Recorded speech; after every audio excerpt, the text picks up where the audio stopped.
I am fully convinced that we don't know how much we know, and sometimes through content creation, we realize it because we have those moments where we're like, oh, this might be helpful to other people. So in my journey to be transparent, I am someone who is recovering from an eating disorder. That doesn't mean that I never have unhealthy moments, that I don't recognize unhealthy behaviors, but I'm working on them. And part of that is complicated by the fact that I did not grow up in a house that knew how to cook.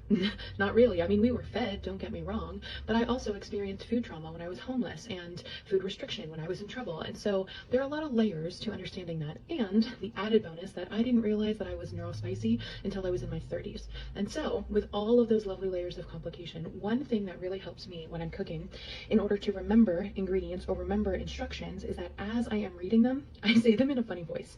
And I didn't realize that this is what it was, but right now I'm making chicken and rice for later today because I have the energy earlier in the day to do the prep and I don't later in the day, which means I typically rely on DoorDash, which until they sponsor me, hint hint, DoorDash, hint hint, is hurting my wallet. So I'm trying to cook more at home, especially since I love cooking, and that means cooking earlier in the day and using this tool of using a different voice to remember things. So for example, I'm cooking a box of rice. I don't eat gluten or dairy, so I always have to check the ingredient label, and this has plenty of lovely chemicals, but it is something that is easy, so I don't judge myself when I need to choose easy options, and that helps a lot.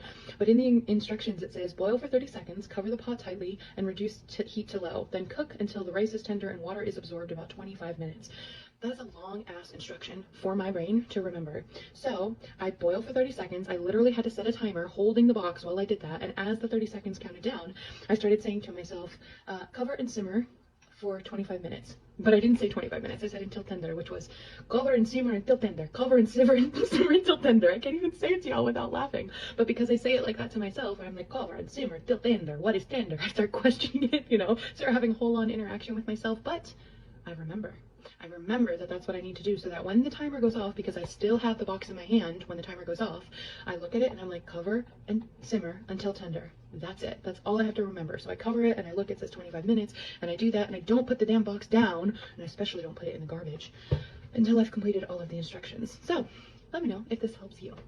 And if you have specific things that you struggle with in the kitchen, whether that's from disordered eating or food trauma, or just straight up not knowing how to cook, or being gluten and dairy free and not knowing how to make delicious meals like that, let me know. Drop your comments, drop your questions, because I am here to help.